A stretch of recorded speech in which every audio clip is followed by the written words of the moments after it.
ISKCON নেতা চিন্ময় দাসের মামলা পরিচালনার ক্ষেত্রে কোনো বাধা দেয়া হয়নি বলে জানিয়েছে জেলা আইনজীবী সমিতি।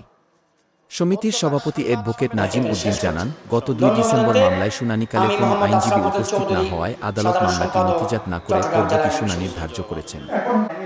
এতে চিন্ময় ন্যায় বিচার পাওয়া থেকে বঞ্চিত হননি বলেও জানান তিনি।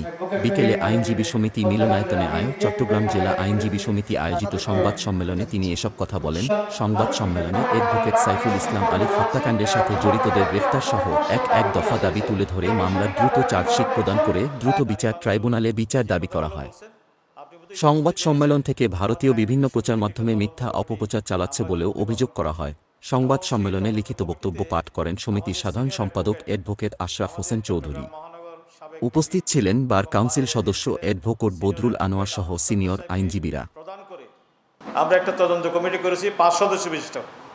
তো আমাদের তদন্ত কমিটি আমরা অনুরোধ করেছি আজকে আমাদের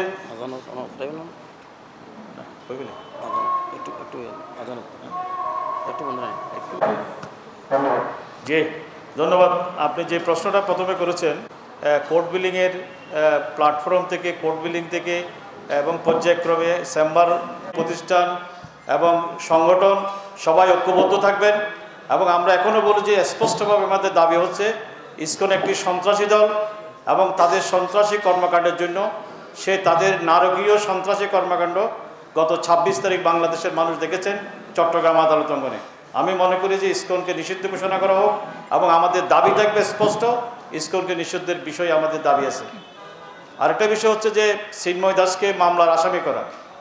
আমরা তো শুরু থেকে বলেছি, আপনি নিশ্চয়ই জানেন ২৬/১১/২০২৪ তারিখে যখন তাকে গ্রেপ্তার করে চট্টগ্রামে আনলেন, তাকে যখন আদালতের নির্দেশে জেলখানায় নেওয়ার জন্য গাড়িতে তোলা হলো প্রিজন ভ্যানে, আমরা দেখলাম কি পুলিশ নিরাপদ দূরে দাঁড়িয়ে থেকে তার সন্ত্রাসী সমর্থকরা তার প্রিজন গাড়ি ঘেরাও করে রেখেছেন।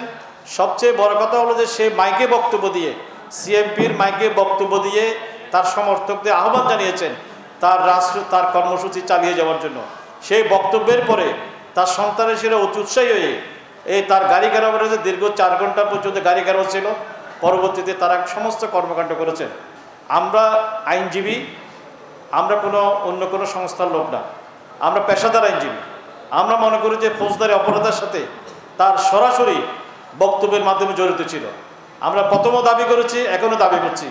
আমরা ইতিমধ্যে তদন্তকারী কর্মকর্তার সাথে আমরা যোগাযোগ করেছি। আমরা মনে করি যে যেহেতু একটা হত্যাকাণ্ড কেউ অংশগ্রহণ করেন, কেউ পরিকল্পনা করেন, কেউ নির্দেশ করেন, এটা আমাদের আইনের ভাষা। আমরা মনে করি যে আইনগতভাবে চিন্ময় দাসকে এই মামলাসমূহতে আসামি করা অত্যন্ত জরুরি এবং সে মামলা আসামি হওয়ার মতো যুক্তিযুক্ত। আমরা তাকে মামলা যেহেতু হয়েছে তাকে আসামি করা হয় নাই, পরবর্তী যে চার্জশিট আসবে এই প্রতিটি চার্জশিটে তাকে ইন্ধনদাতা হিসেবে, তাকে নির্দেশদাতা হিসেবে, পরামর্শদাতা হিসেবে, সহযোগী হিসাবে এই মামলা আসামি করার জন্য আমাদের জোর দাবি থাকবে।